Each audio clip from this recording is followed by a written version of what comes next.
is the USA heading for big trouble with a credit crunch potentially coming? If so, what does it mean for markets and why could this be happening anyway? Well, let me give you a hint. It all has to do with banks, and they are tightening up lending at a rate not seen in a very long time, and it is starting to worry market analysts. Now, before we dive into that, just a quick reminder, if you like this kind of content, make sure to whack that thumbs up button, and of course, subscribe to the channel if you're not subscribed already. So let's dive into this topic. U.S. banks are reporting tighter credit, weaker loan demand, a Federal Reserve survey shows. Less people are asking for loans right now. Well, particularly less companies are asking for loans right now. Also, people want to get mortgages and things like that. But definitely businesses are feeling the crunch right now. It's harder for businesses to borrow money with interest rates so high, which means that businesses are not growing at the rate that they could be because they're not taking on debt because the debt costs too much. And any company that has to refinance their debt, which is a lot of companies, hundreds of billions of dollars worth will be coming up for refinancing in the near future, also in big trouble. If you can't expand your business by utilizing debt, then probably you can't hire more people. And in fact, as the economic downturn continues and people buy less of your stuff, you might actually have to fire people. So that's part of the weaker loan demand. And then the tighter credit, well, that all comes in because banks are paranoid. Banks don't want to lend money to people that think are going to go bankrupt. And a lot of people are going bankrupt. And this all leads to the potential of having a credit crunch. What is a credit crunch? Glad you asked. A credit crunch refers to a decline in lending activity by financial institutions brought on by a sudden shortage of funds, often an extension of a recession. A credit crunch makes it nearly impossible for companies to borrow because lenders are scared of bankruptcies or defaults, which results in higher rates. Key takeaways.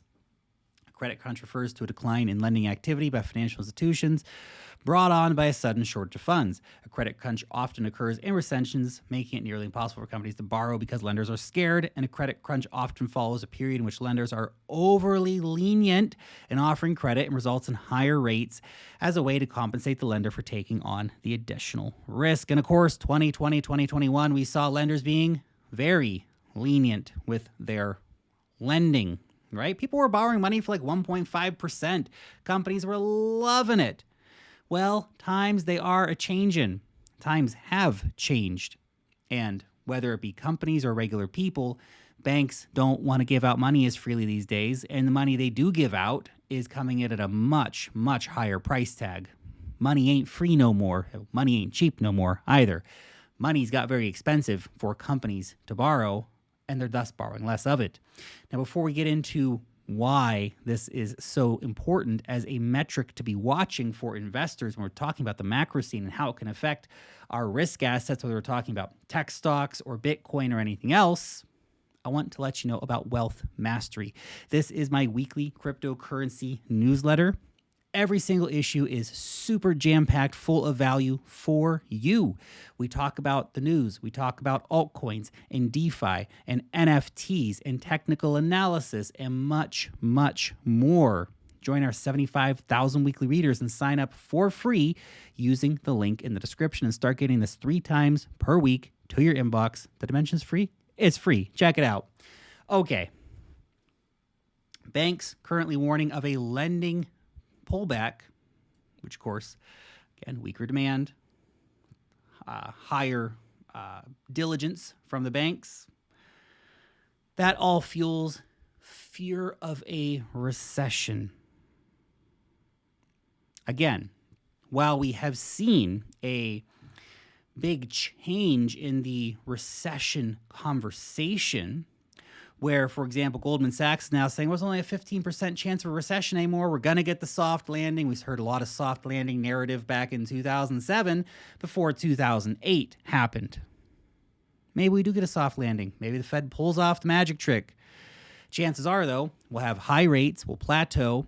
People will say the soft landing is here, everything's okay. Markets will make one last magnificent rally before the crash of crashes comes in. Might not play out like that, but that's a theory, right? Anyway, as eCoin Metrics points out here, most U.S. banks are tightening their loan standards to businesses, as we discussed. That means not only are interest rates higher, but it's also much harder for businesses to get a credit line at their bank. Here are the last times that we have seen that much loan standard tightening. We saw it during COVID. We saw it back in the Great Recession. We saw it back prior and during the burst of the dot-com bubble, and we saw it back in the recession of 1990. Now, maybe this time is different, but as so John Templeton, as he reminds us, the 4 most dangerous words for investors are "this time is different." So, will these times of high interest rates and tightening loan standards by U.S. banks definitely lead to a recession? It's not 100%. And just because it's happened the last 4 times doesn't mean it's going to happen this time. It just makes it very, very likely that it will happen this time. When you have so many indicators saying, well, if this and this and this and this and this and this and this and this and this and this happen, it's going to lead to a recession. And all those things are saying, yeah, a recession's probably coming. Makes you think a little bit, doesn't it?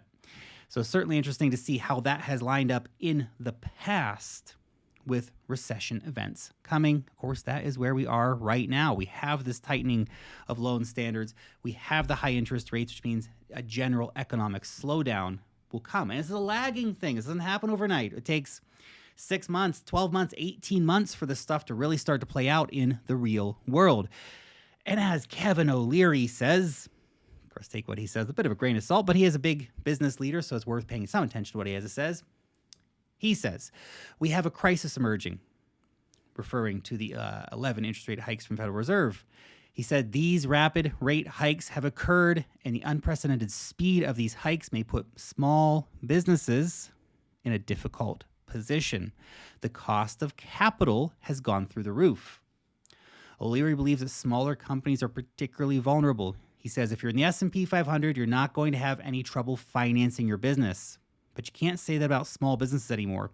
And this is why it's so important, what he highlights next, and why I wanted to quote Kevin O'Leary. And I guess I could have found this information somewhere else, but he quoted it. I found the article here, so I thought it was worth quoting. He said, small businesses with 5 to 500 employees represent 60% of the U.S. economy, which is why liquidity crunch then becomes a concern. He says we've got a real crisis coming here. When the Fed raises interest rates another 50 basis points, that's going to make it even worse. So it's very problematic. And as this article here from The Guardian points out, yes, bankruptcies are coming. But they say, well, is that such a cause for concern?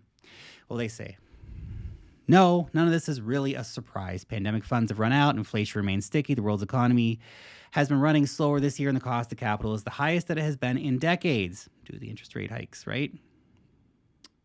Also, American businesses are only starting to feel the effects of prime interest rate that was as low as 3.25% just 18 months ago and is now at 8.5%, dramatic increase. This unprecedented increase in such a short amount of time is making debt maintenance and availability all the more difficult. The author says, I warned about this last year, but let's not panic. Even though bankruptcy rates are higher than in previous years and are growing, they're still nowhere near the levels we saw during the Great Recession or other recessions before it. According to the U.S. court system, this fiscal year's total of 15,724 commercial bankruptcy filings is still significantly less than 2019. That was a booming pre-pandemic year, by the way. Bankruptcies in that year were at 22,483. So yes, there is a lot to be concerned about when it comes to the global economy. Yes, we are seeing lending rates being tightened. Yes, this does have impact on businesses. Yes, this has an impact on the economy. Yes, those higher interest rates make it harder for businesses to grow, make it harder for them to use cheap capital in order to do that. But got to keep in mind the numbers. The current amount of bankruptcies, much less than it was during the 2008 recession, less than even 2019, which was, in all fairness, a pretty good year for equity markets. So you have to keep all these things in mind. And just because we have seen this happen before doesn't mean it's necessarily going to happen. Again, it makes it a lot more likely that it will. but it's not necessary. And even if it does, it may not be as bad as, for example, 2008, because now we live in a time of monetary policy where most problems are solved with massive money printing and bailing out of banks and all these kinds of things. The economy does not function in a very genuine sense anymore. It's inflated, it's manipulated more than it ever has been in history. Anyway, all of this stuff is having an impact on the mind of the average investor, because your average investor right now is worried about getting into risk assets, because they're looking at what's going on and they're going, gosh, a lot of uncertainty in markets here, a lot of indicators showing not great things are happening. I might wait to take more risk. I'm going to put my money in money market funds where it's going to be a lot safer while I ride out the storm, wait for all the worst of this to pass over. Now, of course, those people will enter the market later and get less gains, but they also take less risk. People entering the markets now take more risk and potentially stand to get higher gains in the future. Potentially. Anyway, let me know what you think about all this down below in the comment section, and I'll see you in the next video.